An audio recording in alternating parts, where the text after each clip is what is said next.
Audiodescrição da imagem. Banner digital com fundo preto. Na parte superior há o número 7, grande, em 3D, dourado. Ao lado, o indicador ordinal masculino, estilizado de um logotipo em formato de olho, que tem uma imagem real de uma retina, fundo de olho, cercada por arcos azul e verde. Abaixo dos elementos visuais, o texto em letras brancas diz: 7º encontro do grupo virtual Stargate, entre o luto e a liberdade, caminhos para a autoaceitação e o uso de tecnologias, por Kelly Cristina Silva. Graduando em Pedagogia, nossa colaboradora, que muito nos tem auxiliado. Então, a Kelly vai falar um pouquinho para a gente sobre um relato de depoimentos.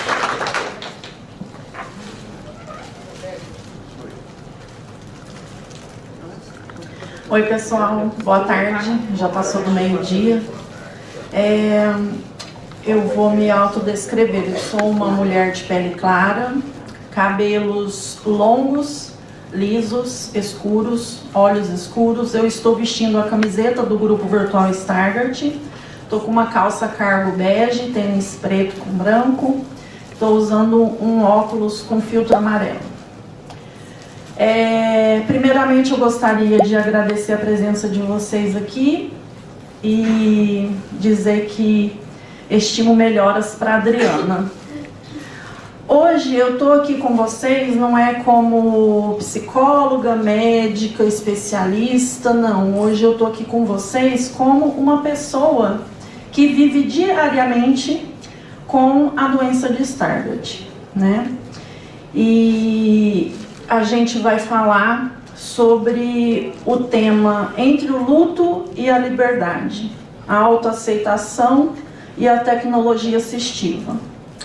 Quando a gente usa esse termo do luto, entre o luto e a liberdade, vocês podem até pensar assim: qual liberdade, né? Do que ela está falando?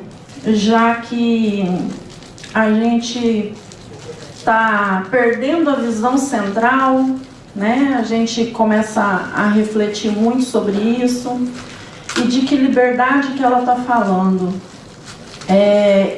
Fazendo essa pergunta para mim várias vezes, eu cheguei à conclusão do motivo dessa conversa que eu vou ter com vocês agora.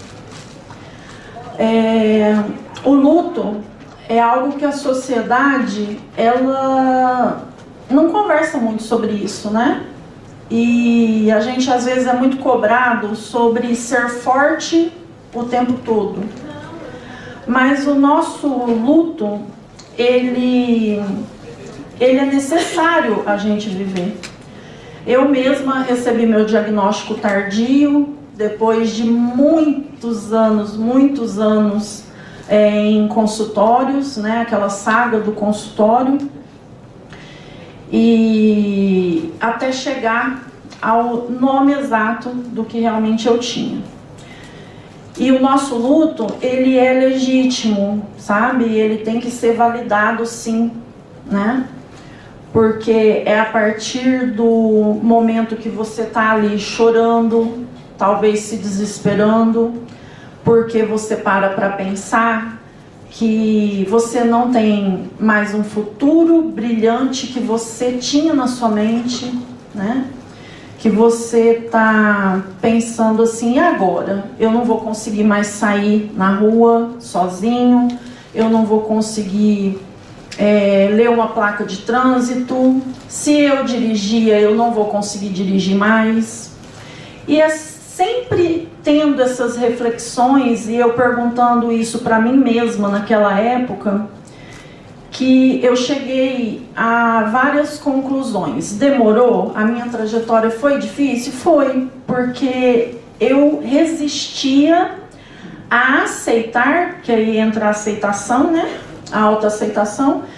Eu resistia em aceitar que eu precisava de ajuda, que eu precisava pensar sobre como viver dali em diante.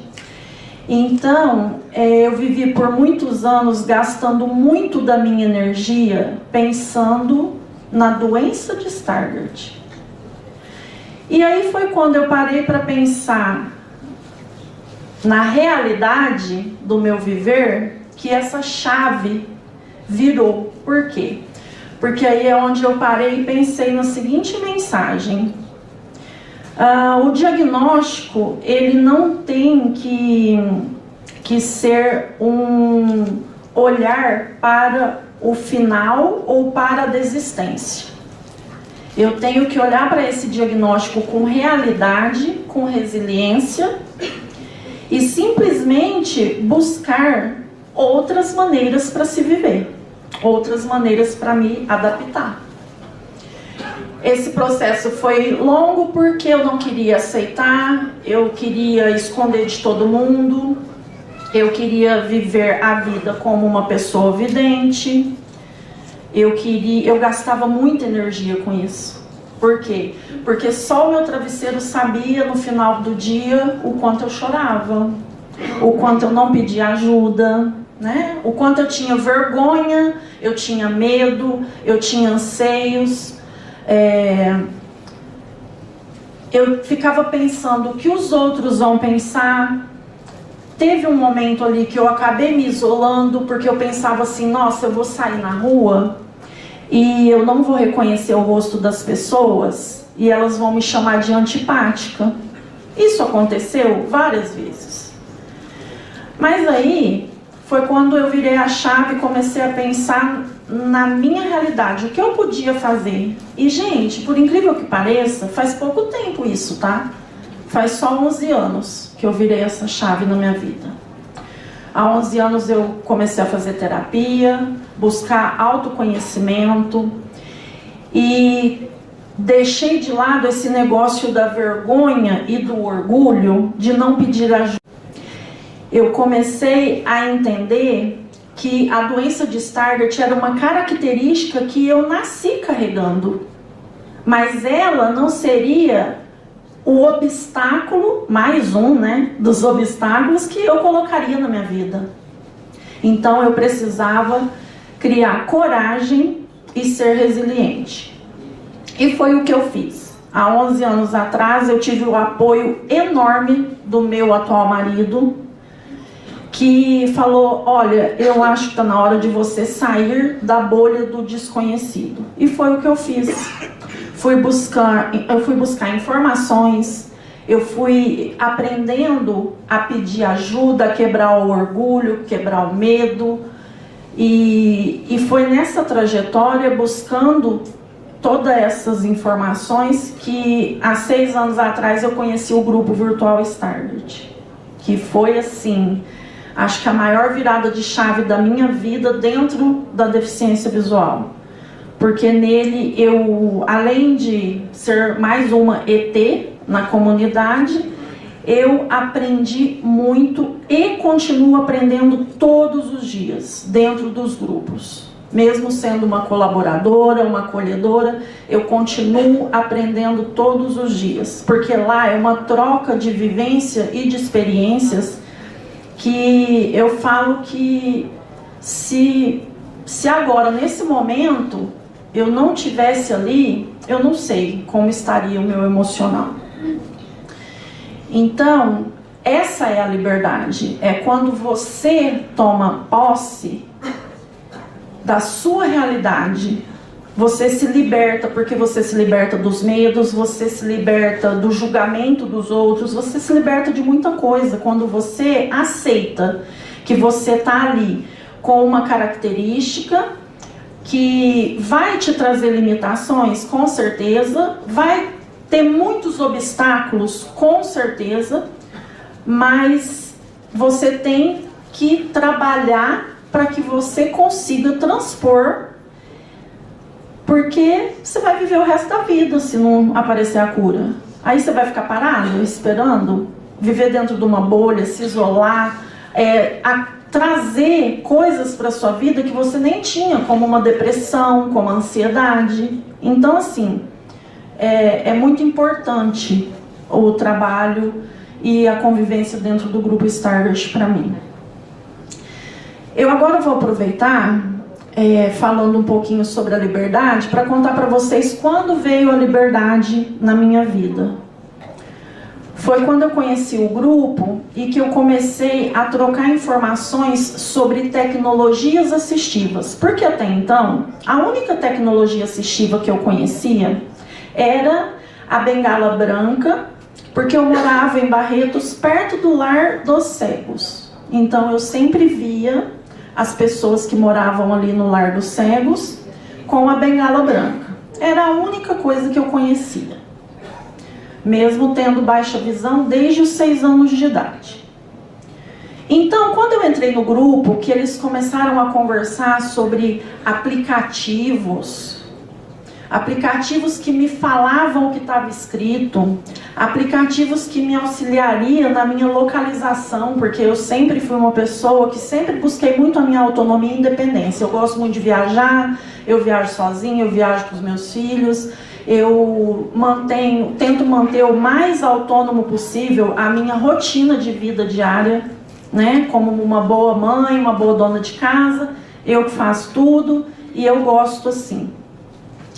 Mas a virada de chave com a tecnologia assistiva na minha vida foi fundamental. Por quê? Eu saí de um momento que eu estava ali tentando esconder tudo que eu sentia. Eu queria ser uma vidente, mesmo não enxergando. E passei a enxergar o mundo de uma outra maneira. E aí, por que eu usei a palavra liberdade? Porque foi a tecnologia assistiva que me deu asas. Hoje, se eu estou aqui, se eu me conecto com vocês através do grupo virtual Stardust, se eu respondo, tiro dúvidas, também pergunto, e se a gente tem toda essa vivência que é a comunidade Stardust, é graças a tecnologias assistivas que eu uso. Hoje, se eu saio na rua, eu tenho aplicativos que me ajudam e me auxiliam em tudo.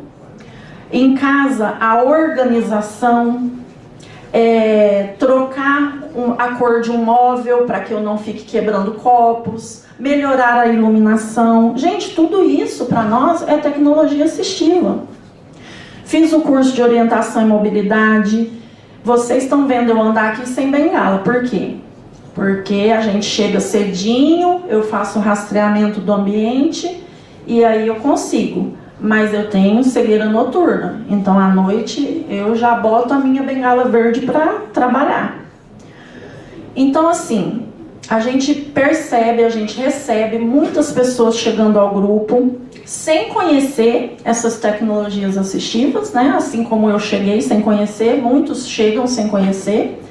A gente percebe também as pessoas que ainda estão passando pelo luto, pela autoaceitação, então elas não fazem o uso, talvez por vergonha, talvez por pensar que vai pedir ajuda para um familiar para instalar um aplicativo, vai dar trabalho para o familiar, né?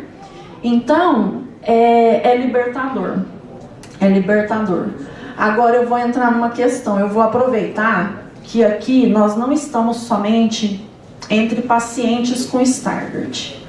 Nós estamos aqui com pais, mães, companheiros e companheiras, né, parceiros de vida, filhos, amigos de pessoas com Stardust.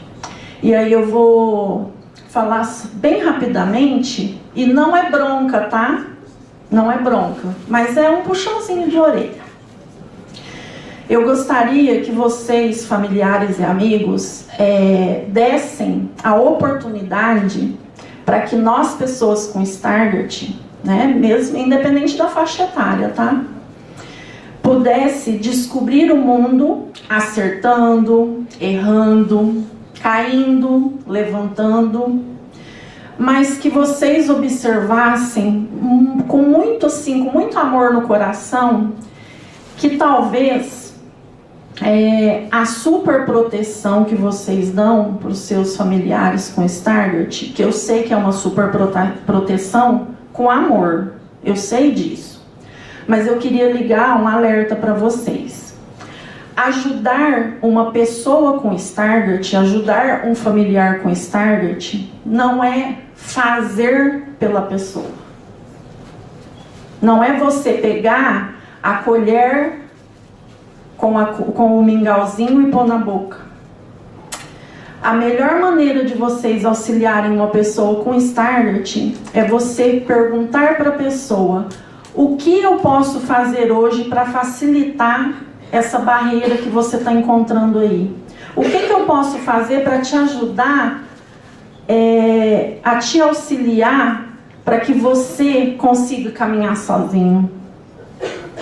Porque eu acho que a sociedade ela ainda não tem essa total compreensão da baixa visão. É uma coisa ainda muito pouco falada. Então, as pessoas quando me veem com a bengala na rua que não sabem da minha condição de baixa visão, geralmente faz o quê? Ai, cuidado, olha o carro. Por quê? Porque a pessoa acha que eu tô com uma bengala guia, eu sou uma pessoa com cegueira total. Quando ela me vê mexendo no celular, a pessoa se estranha, né? Mas eu queria falar isso para vocês, familiares. Sabe? Dá a vara e a isca para pessoa aprender a pescar. Porque tem muitos momentos desse luto e dessa autoaceitação que a gente já coloca esse fardo de impotência, de pensarmos que somos incapazes. Então, a família ali do lado, o que ela tem que fazer para apoiar? É ajudar a carregar o fardo, né? Não carregar o fardo da pessoa sozinho também não, porque aí já é demais. Mas ajudar a carregar, fazer com que fique mais leve, porque a doença de Stargardt é uma característica que a pessoa vai carregar. Tá bom? Eu queria passar isso para vocês. A gente na palestra, né? A gente não vai ter a parte da Adriana, porque infelizmente ela está com problema de saúde, mas eu queria agradecer muito. Caso tenham perguntas, fiquem à vontade para perguntar, curiosidades sobre como eu faço alguma coisa, né? Porque é o que mais a gente escuta.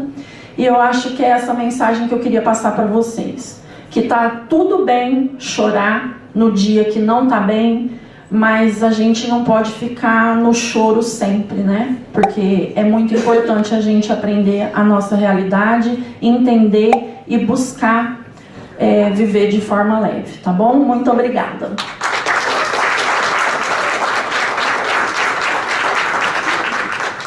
Nossa, Kelly, você é tão bonitinha. Você tem um probleminha de visão? Não, Roberto. A minha beleza foi meu pai e minha mãe e não tem nada a ver com a minha visão, não. E problema a gente resolve, né? Stargardt tem cura? Pois é, ainda não, né? Então, o Stargardt não é um problema. A gente tem que trabalhar as nomenclaturas também.